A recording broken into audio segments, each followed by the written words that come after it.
this tutorial I'm going to be showing you how to do the camel stitch border.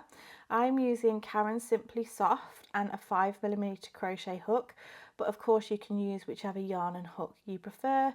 You will also need a pair of scissors and a darning needle for sewing in your ends.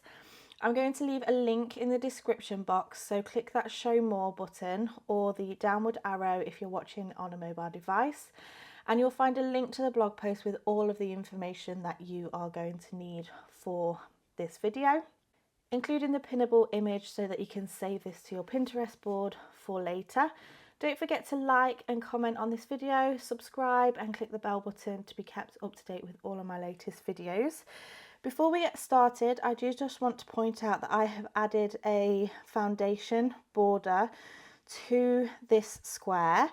So if you haven't seen my video that I've done previously to this, it talks about how to prepare your blankets for a border, and this is a really easy way to do it. So you're using a double crochet, which is a UK term. In the US this is known as single crochet, and it just creates a really nice base for adding borders and making them look nice and neat and tidy. So again, I'll leave a link in the description box below for that, so make sure that you go and check that out before you continue with this video. Okay, so as I mentioned in the video for preparing for a border, you can choose to do your corners in different ways. For this particular example, I have done 3 double crochets into the corner, so that middle double crochet is the very corner space. However, you might have chosen to do a double crochet, chain 2, double crochet, or double crochet, chain 1, double crochet. So just bear that in mind, but you want to insert your hook into whichever is your corner space of your foundation row, and then you want to go ahead and bring through your yarn. So I'm choosing to use the same colour yarn, but you may choose to use a different colour. I used a contrast colour for the foundation row just so that you could see it, but I do encourage you to use that as the same colour as your project, just so it looks nice and neat and tidy. And then at this point you could use a different colour. So we are going to go ahead and begin by chaining 2. This does not count as a stitch, it's just lifting us to the height of our next stitch. And then in this section here we are going to start off with a half treble crochet. So that is a half double crochet in the US, which is yarn over, insert into that same space, yarn over, pull through, you'll have 3 loops on the hook, and then yarn over, pull through all 3 loops on the hook. So that is your first stitch. Then it's pretty simple. We're going to work our way across to the opposite side, and we're simply going to do 1 half treble into each stitch all the way to the corner. Now what's good about this pattern or this particular border is that it doesn't matter how many stitches you have in your row.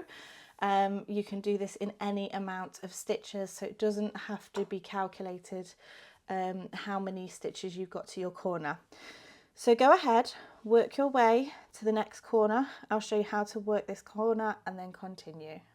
Okay, so we're now at this corner space, and don't forget, for you this might be a chain 2 space at this point, but for me it's an actual stitch. So regardless of what you have here, you're going to do a half treble,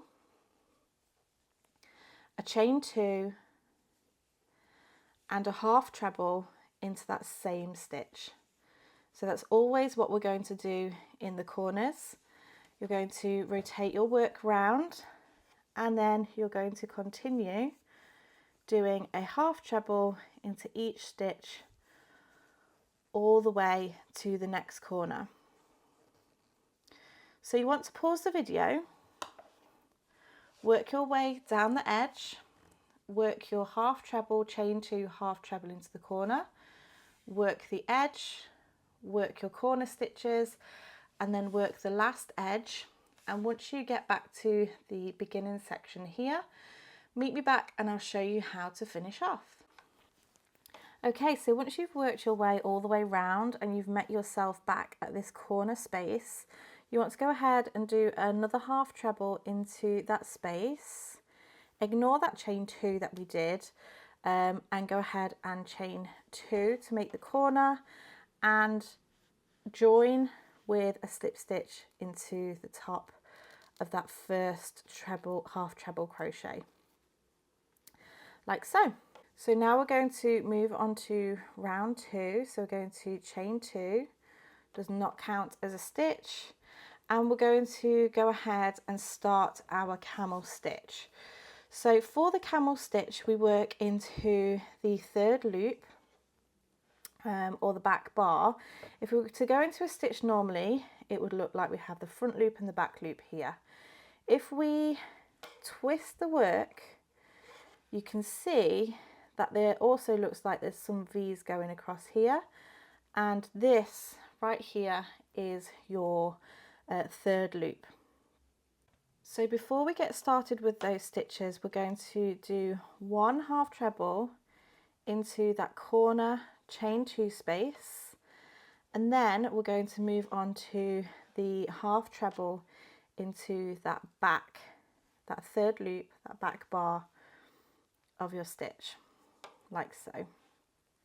So we've done a corner, half treble, and then our first stitch, and we're just simply going to work this all the way across, just like we would do in the normal camel stitch.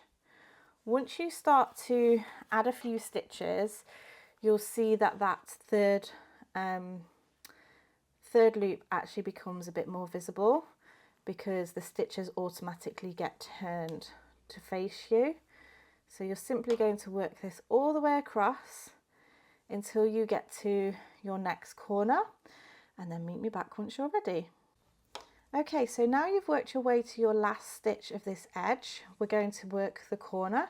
So as we are going to do with every corner, we're going to do a half treble, chain 2, and then a half treble. Rotate the work so that now we're going to work down the next edge, and then you might need to just twist the stitches slightly to work into that very first 3rd loop. So we're going to do the half treble into the 3rd loop, and then into the next stitch, and just as before, the more you build of this row, the more these stitches become visible because they're being pushed forwards. So just take your time with it, make sure that you're working into the right loop. If it's correct, you should be seeing this edge form just here. So what you want to do is pause the video, work your way down to your next corner, work that half treble, chain 2, half treble into the corner, work your next edge, corner, and then your next edge, and then meet me back once you get back to the beginning. Okay, so now that you've worked your way to the corner, you're going to do another half treble into that same corner space from the beginning, chain 2, and then join with a slip stitch to that very first half treble, and then we're simply going to repeat the pattern over and over. So it's chain 2, half treble into that chain 2 space for the corner, and then continue to do your half trebles into the 3rd loop of the next stitch and across the corner, or across the edge. So I'm going to go ahead and build a few more rows here, just so you can start to see what it looks like. Okay, so here we have the border with a few more rows added. We have 1, 2, 3, 4 rows. I think this border looks really nice when it's really quite chunky, so you know, a good few inches wide, but you can obviously adapt this to however wide you want your border to be. Obviously that will depend on how big your blanket is. Obviously this is just a small swatch, so it's going to look strange if I do any more, but this is just such a beautiful border. I think it just looks really clean, really modern, really fresh, and it would make a great addition to any blanket. And like I said before, you can use this on any amount of stitches, so it can be used on any size blanket. So there we go, that is the camel stitch border. Don't forget, I'm going to leave a few links in the description box below for you if you want to go to the written instructions. But thank you so much for watching. If you did like it, make sure you give me a thumbs up. Leave me a comment because I absolutely love to read your comments. And don't forget to tag me on social media if you give this a go, because I love to see your makes as well. Click that subscribe button and the bell button to be notified of when my next videos go live. But thank you so much for watching, and I shall see you again next time. Bye.